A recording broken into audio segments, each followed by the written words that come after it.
I'm here because there are 81,000 real estate agents in Southeast Florida, and I'd like to be your real estate agent. You've been looking on Realtor.com, or you've been looking on Zillow, and you found property. You're doing the work for your real estate agent. Well, I'd like you to be working for me, and I'll go to work for you. I'll do the 184 other things that have to be done to get a house bought.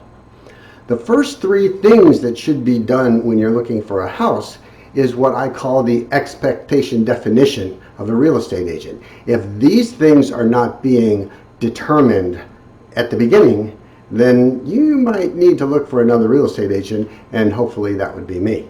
So let me give you a little quiz. We'll start with this. This here pan is cast iron. You want a pan for cast iron for cooking maybe, but if you look on the other side here, that's rust. Cast iron rusts. In 1975, they stopped using cast iron in South Florida because it destroys the sewage system. It corrupts, it clogs, and you've got a problem. So if you bought a house prior to 75, you've got a problem with cast iron.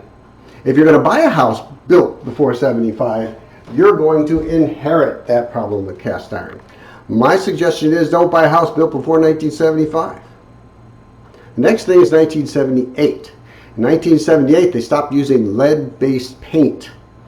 So before 1978, you got two problems with a house even before you wake up in the morning. One is there could be lead-based paint that's going to be damaging to your health and your children's health. And number two is you've got cast iron sewage system that's going to have to be replaced.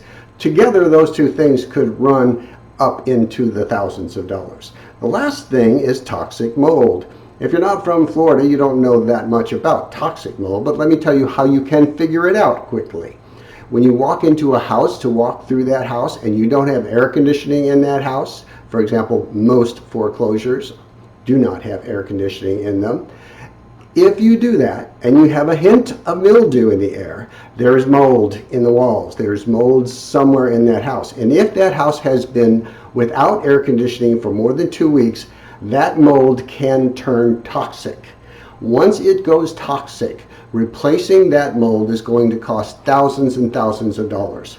Replacing the mold, just the regular mold, is going to cost between $500 and $6,000. So you've got $6,000 for mold. You've got probably $5,000 or $6,000 to get the stuff off the wall that's lead-based and get a new painting job done. And you probably got $6,000 to $12,000 to replace the cast iron sewage system. If your real estate agent hasn't cautioned you about this, then you need to raise your expectations about what a real estate agent is supposed to do. Me, I believe as a homeowner that should be the first conversation anyone has with their real estate agent. When I search for homes for you, I do not go beyond 1979 unless you've got more money than you want and you need to burn it on sewage pipes and paint and removing toxic waste. So take the test to your real estate agent. If your real estate agent doesn't know the answer to 1975, 1978, and any time that's 2 weeks in hot weather in a house, maybe you need to give me a call. My number's down below.